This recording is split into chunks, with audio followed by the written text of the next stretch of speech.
Hey guys, welcome to second day. ഇന്നത്തെ നമ്മുടെ topic if conditions ആണ്, അഡ്വാൻസ്ഡ് ഗ്രാമർ. അതിനു മുമ്പ് ഞാൻ കഴിഞ്ഞ ക്ലാസ്സിലൊരു ഹോംവർക്ക് തന്നിട്ടുണ്ടായിരുന്നു. അതിൻ്റെ ആൻസർ നോക്കാം. അതെനിക്ക് അറിയാമായിരുന്നു, പക്ഷേ ഞാൻ പറഞ്ഞില്ല. I knew that but I didn't say it.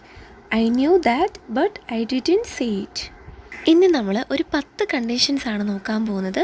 വളരെ യൂസ്ഫുൾ ആയിട്ടുള്ള വീഡിയോ ആണ്. എല്ലാവരും അവസാനം വരെ സ്കിപ്പ് ചെയ്യാതെ കാണാൻ ശ്രദ്ധിക്കണേ. ഒന്നാമത്തേത് സീറോ കണ്ടീഷണൽ, അതായത് ഫാക്റ്റ് അല്ലെങ്കിൽ ട്രൂത്ത് ആണ് ഇതിൽ വരുന്നത്. എക്സാമ്പിൾ നോക്കാം. നീ വെള്ളം ചൂടാക്കുമ്പോൾ അത് ആവിയാകുന്നു. If you heat water it becomes vapour. If you heat water it becomes vapour. ഇതൊരു സാർവത്രിക സത്യമാണ്. അതായത് ഇത് എല്ലായ്പ്പോഴും ശരിയായിരിക്കും, ഇന്നും നാളെയും എപ്പോഴും. അതായത് ഒരു ഫാക്റ്റ് അല്ലെങ്കിൽ ഒരു ട്രൂത്താണിത്. ഇനി ഇതിൻ്റെ സ്ട്രക്ചർ നോക്കാം. If plus present tense present tense. അതായത് ഇവിടെ വില്ല് ഉപയോഗിക്കരുത്, കാരണം ഇത് ഫ്യൂച്ചർ അല്ല, ഫാക്റ്റാണ്. If you will heat water എന്ന് പറഞ്ഞ് സ്റ്റാർട്ട് ചെയ്യാൻ പാടില്ല, അതിൽ റോങ് ആയിട്ടുള്ള സെൻറ്റൻസ് ആണ്. ഇനി രണ്ടാമത് ഫസ്റ്റ് കണ്ടീഷണൽ, അതായത് റിയൽ ഫ്യൂച്ചർ പോസിബിലിറ്റി. നീ പഠിച്ചാൽ നീ പാസ്സാകും. ഇതെങ്ങനെയാണ് ഇംഗ്ലീഷിൽ പറയുക? If you study you will pass. If you study you will pass. ഇത് ഭാവിയിൽ സംഭവിക്കാൻ സാധ്യതയുള്ള ഒരു യഥാർത്ഥ സാഹചര്യമാണ് അല്ലേ? നീ പഠിച്ചാൽ, ഇതൊരു കണ്ടീഷനാണ്. അതിൻ്റെ റിസൾട്ട് എന്താണ്? പാസ്സാകാൻ ചാൻസ് ഉണ്ട്. ഇതിൻ്റെ സ്ട്രക്ചർ വരുന്നത് if plus present, will plus base verb. If ഭാഗത്ത് ഫ്യൂച്ചർ ഉപയോഗിക്കാൻ പാടില്ല. ഇഫിൻ്റെ ഭാഗത്ത് ഫ്യൂച്ചർ ഉപയോഗിക്കാൻ പാടില്ല. If you will study you will pass. ഇതാണ് ചിലർക്ക് വരുത്തുന്ന മിസ്റ്റേക്ക്. ഇത് പാടില്ല എന്നാണ് കേട്ടോ ഞാൻ ഉദ്ദേശിച്ചത്. ഇനി തേർഡ് കണ്ടീഷണൽ സെക്കൻഡ് കണ്ടീഷണലാണ്. അതായത് ഒരു അൺറിയൽ ആയിട്ടുള്ള ഇമാജിനറി പ്രസൻ്റ് ആണ്. എനിക്ക് പണം ഉണ്ടെങ്കിൽ ഞാനൊരു കാർ വാങ്ങുമായിരുന്നു. ഇതെങ്ങനെയാണ് ഇംഗ്ലീഷിൽ പറയുന്നത്? If I had money I would buy a car. If I had money I would buy a car. ഇതിപ്പോൾ സത്യമായിട്ടല്ലാത്ത ഒരു കൽപ്പനയാണ്, അതായത് ഒരു ഇമാജിനറി സിറ്റുവേഷൻ ആണല്ലേ. ഇപ്പോൾ നിനക്ക് പണമില്ല, പക്ഷെ ഉണ്ടെങ്കിൽ എന്നിവിടെ കരുതുകയാണ്.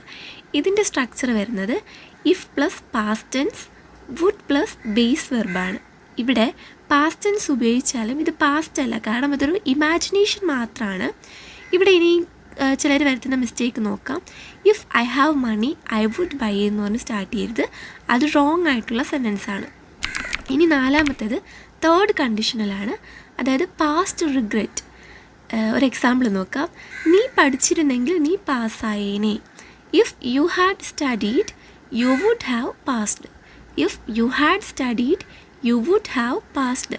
ഇത് കഴിഞ്ഞു പോയ ഒരവസരം പ്ലസ് നമുക്ക് റിഗ്രറ്റ് ആണ്, അങ്ങനെ ചെയ്യാത്തതിനുള്ളൊരു പശ്ചാത്താപമാണല്ലേ. അത് സംഭവിച്ചില്ല, ഇനി നമുക്ക് എന്ത് ചെയ്യില്ല, മാറ്റാനും കഴിയില്ല. ഇതിൻ്റെ സ്ട്രക്ചർ വരുന്നത് if plus had plus V3 would have plus V3. ഇത് പ്യോർലി പാസ്റ്റ്, ഇനി ചേഞ്ച് ചെയ്യാനേ പറ്റില്ല. ഇനി ഈ V3 എന്ന് പറയുമ്പോൾ ചിലർക്കൊക്കെ ഡൗട്ട് തോന്നിക്കാണും. ഞാൻ അതെന്താണെന്നൊന്ന് എക്സ്പ്ലെയിൻ ചെയ്ത് പറഞ്ഞുതരാവേ ചെറുതായിട്ട്. V3 എന്നതുകൊണ്ട് ഉദ്ദേശിക്കുന്നത് വെർബ് 3 എന്നതാണ്, അതായത് പാസ്റ്റ് പാർട്ടിസിപ്പിൾ ഫോമാണ്.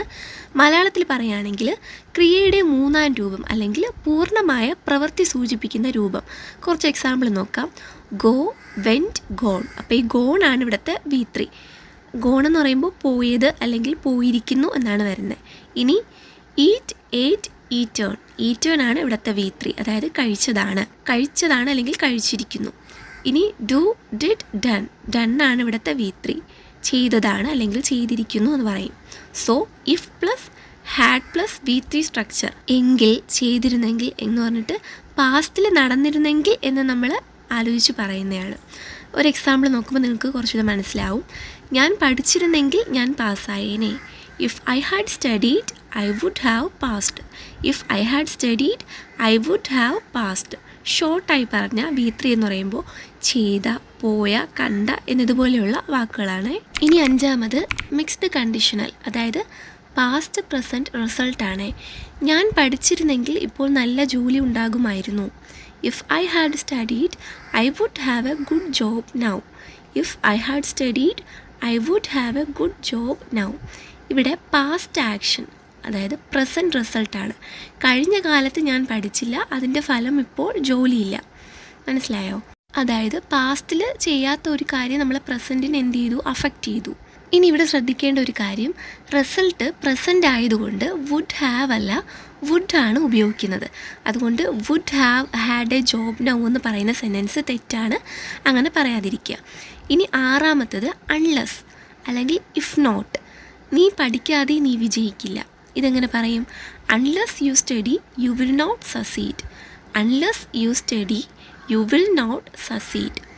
അൺലെസ് എന്നതിന് ഇഫ് നോട്ട് എന്നാണ് അർത്ഥം വരുന്നത്. അതായത് നീ പഠിച്ചില്ലെങ്കിൽ എന്ന സെയിം മീനിങ് തന്നെയാണ്. ഇവിടെ ഓൾറെഡി നെഗറ്റീവ് മീനിങ് ഉള്ളതിനാൽ ഡോണ്ട് വീണ്ടും ചേർക്കേണ്ട ആവശ്യമില്ല. For example, unless you don't study ഇങ്ങനെ പറയാൻ പാടില്ല. ഇത് ഡബിൾ നെഗറ്റീവായിട്ടുള്ള സെൻറ്റൻസ് ആണ്, റോങ് സെൻറ്റൻസ് ആണ്. ഇനി ഏഴാമത്തത് ഇൻവേർഷൻ, അതായത് വെരി അഡ്വാൻസ്ഡ് ആയിട്ടുള്ളതാണ്. എക്സാമ്പിൾ നോക്കുമ്പോൾ നിങ്ങൾക്ക് മനസ്സിലാകും. നീ വന്നിരുന്നെങ്കിൽ ഞാൻ സന്തോഷപ്പെട്ടേനെ. Had you come I would have been happy. Had you come I would have been happy. ഇതൊരു ഫോർമൽ ആൻഡ് അഡ്വാൻസ്ഡ് സ്ട്രക്ചറാണ്. ഇവിടെ ഇഫ് റിമൂവ് ചെയ്ത് ഹാഡ് ഫ്രണ്ടിലേക്ക് കൊണ്ടുവരുന്നു.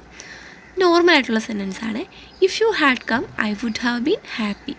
ഇനി അഡ്വാൻസ്ഡ് ആയിട്ടുള്ള സെൻറ്റൻസ് ഹാഡ് യു കം എന്ന് പറഞ്ഞ് തുടങ്ങുന്നതാണ്.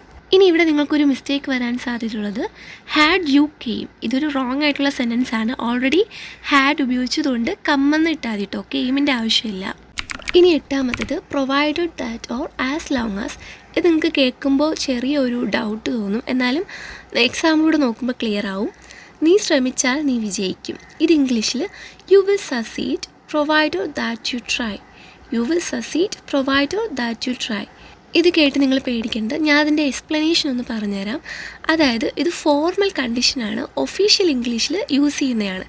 ഇതിൻ്റെ മലയാളം യഥാർത്ഥ മീനിങ് വരുന്നത് നീ ശ്രമിക്കുന്ന പക്ഷം മാത്രമേ. നീ ശ്രമിക്കുന്ന പക്ഷം മാത്രമേ, അതാണ് പ്രൊവൈഡഡ് ദാറ്റ് യു ട്രൈ എന്നതുകൊണ്ട് ഇവിടെ ഉദ്ദേശിക്കുന്നത്. ഇനി ഫ്യൂച്ചർ ക്ലോസിൽ വിൽ അവോയ്ഡ് ചെയ്യണം. ഫ്യൂച്ചറിലെ കാര്യമാണ് പറയുന്നതെങ്കിൽ വിൽ എന്ത് ചെയ്യണം? അവോയ്ഡ് ചെയ്യണം. അതായത് പ്രൊവൈഡഡ് യു വിൽ ട്രൈ എന്ന് പറഞ്ഞ് സെൻറ്റൻസ് ചെയ്യാൻ പാടില്ല, ഇറ്റ്സ് റോങ് ആണ്. ഇനി ഒൻപതാമത് ഈവൻ ഇഫ്. ഇതൊരു സ്ട്രോങ് കണ്ടീഷനാണ്. എക്സാമ്പിൾ നോക്കാം. നീ തോറ്റാലും ഞാൻ നിന്നെ പിന്തുണയ്ക്കും. Even if you fail I will support you. Even if you fail I will support you. ഇവിടെ കണ്ടീഷൻ വന്നാലും റിസൾട്ട് മാറില്ല. അതായത് റിസൾട്ട് ഫിക്സ്ഡ് ആണ്, അതായത് ഞാൻ പിന്തുണയ്ക്കും. ഇനിയൊരു കാര്യം, ഇഫിനും ഈവൻ ഇഫിനുമുള്ള ഡിഫറൻസ്, ഈവൻ ഇഫ് എന്ന് പറയുമ്പോൾ റിസൾട്ട് ചേഞ്ച് ആവില്ല എന്നതാണ് കേട്ടോ. ഇനി even if you will fail എന്ന് പറയുന്ന സെൻറ്റൻസ് റോങ് ആണ്, അങ്ങനെ പറയാൻ പാടില്ല. ഇനി പത്താമത്തത് ഇൻ കേസ്, അതായത് ഒരു പ്രിക്കോഷൻ. ഇപ്പോൾ നമ്മൾ എവിടെയെങ്കിലും പുറത്തോട്ട് പോകാൻ നിൽക്കുന്ന സമയത്ത് മഴയുടെ ലക്ഷണമൊക്കെ ഉണ്ടെങ്കിൽ പറയത്തില്ലേ, ആ കുട കൂടെ ഒന്ന് എടുത്തിട്ട് പോ, മഴ പെയ്താലോ എന്നുള്ളൊരു മുൻകരുതലാണ്. അപ്പോൾ അത് ഇംഗ്ലീഷിൽ എങ്ങനെയാണ് പറയുക? Take N umbrella in case it rains. Take N umbrella in case it rains. In case ഒരു മുൻകരുതലാണ്, ഒരു പ്രിക്കോഷനാണ്. ഇത് എക്സാക്റ്റ് കണ്ടീഷൻ അല്ല, ജസ്റ്റ് ഒരു സേഫ്റ്റിക്ക് വേണ്ടി നമ്മൾ പറയുന്നതാണ്. പക്ഷേ മഴ പെയ്യാം, അതിനാൽ മുൻകരുതൽ എടുക്കുന്നു എന്നേ ഉള്ളൂ. ഇനി ഇവിടെ വരുത്തുന്ന ഒരു mistake, in case if it rains. ഇത് റോങ് ആയിട്ടുള്ള സെൻറ്റൻസ് ആണ്, ഇങ്ങനെ പറയാതിരിക്കുക. അപ്പോൾ ഇന്നത്തെ വീഡിയോ നിങ്ങൾക്ക് ഇഷ്ടപ്പെടുവാണെങ്കിൽ ഒന്ന് ലൈക്ക് ആൻഡ് സബ്സ്ക്രൈബ് ചെയ്ത് സപ്പോർട്ട് ചെയ്യണേ. നെക്സ്റ്റ് വീഡിയോ മിസ്സാക്കണ്ട. Thank U.